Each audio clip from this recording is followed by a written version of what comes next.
সব বন্ধুদের অনেক অনেক ভালোবাসা দিয়ে শুরু করছি আজকে লাউ শাকের একটা রেসিপি। দেখো, লাউ শাকটাকে আমি কেটে ধুয়ে পরিষ্কার করে রেখেছি।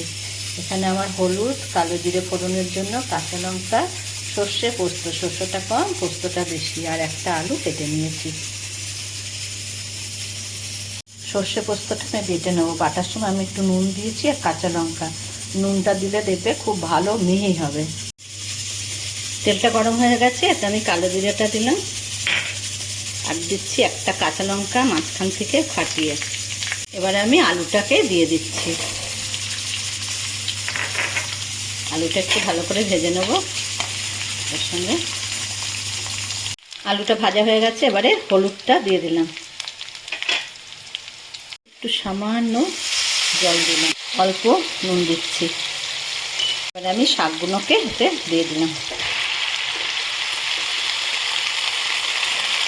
কিছুক্ষণের জন্য আমি ঢেকে দিচ্ছি। লাউ শাকটা আমার সেদ্ধ হয়ে গেছে, এবারে আমি পোস্ত সর্ষে বাটাটা দিয়ে দিচ্ছি। পোস্ত বাটার জারটাকে ধুয়ে একটু জল দিয়ে দিলাম।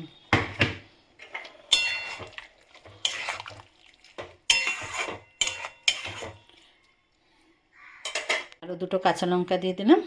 এটাকে আমি আরেকটু ঢেকে, আমি আরেকবার এটাকে নাড়িয়ে দিচ্ছি। একটু মিষ্টি দেবো, লাউ শাক তো একটু মিষ্টি না দিলে ভাল লাগবে না। এখন একটু মিষ্টি দিচ্ছি।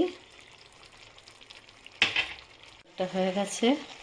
তোমাদের ভাল লাগলে লাইক, শেয়ার, কমেন্ট করো। যারা নতুন তারা আমাকে অবশ্যই সাবস্ক্রাইব করো।